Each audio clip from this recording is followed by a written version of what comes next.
I'm always learning, and I'm always being reminded what it means to be like Christ. Being Christ-like is what we are all called to pursue, but it is an effort that is difficult to do and impossible to maintain without the help of the Holy Spirit. One area that I find particularly difficult is when we are called to be extremely merciful toward our enemies. He calls us to be extreme in our mercy because He has poured out extreme mercy on us.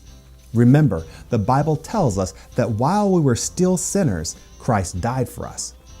So even when we were enemies with Him, He showed us extreme mercy, and He calls us to do the same. In Luke chapter 6, verse 27 through 28, Jesus says, "But I tell you who hear me, love your enemies, do good to those who hate you, bless those who curse you, pray for those who mistreat you." And in verse 35 and 36, He says, "But love your enemies, do good to them, and lend to them without expecting to get anything back. Then your reward will be great, and you will be sons of the Most High, because He is kind to the ungrateful and the wicked." God is kind to the ungrateful and the wicked, and we should be too.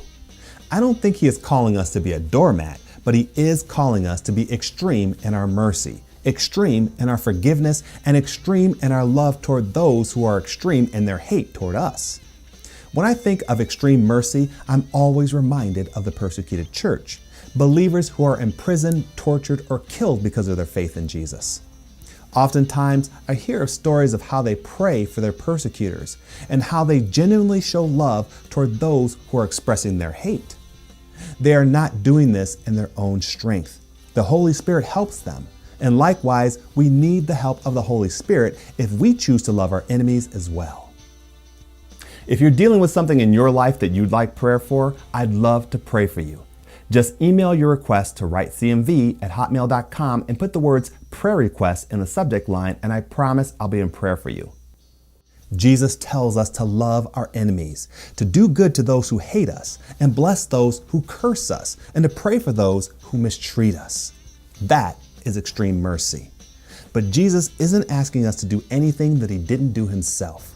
He showed us that kind of mercy, and that, I believe, is why He is asking us to do likewise. Not every day do we have the opportunity to love our enemies. At least that is the case for me. But when you do have the opportunity, I challenge you to show them extreme mercy. If you do, you'll be taking on the likeness of Christ. And not only that, Jesus assures us that if we show extreme mercy, then our reward will be great.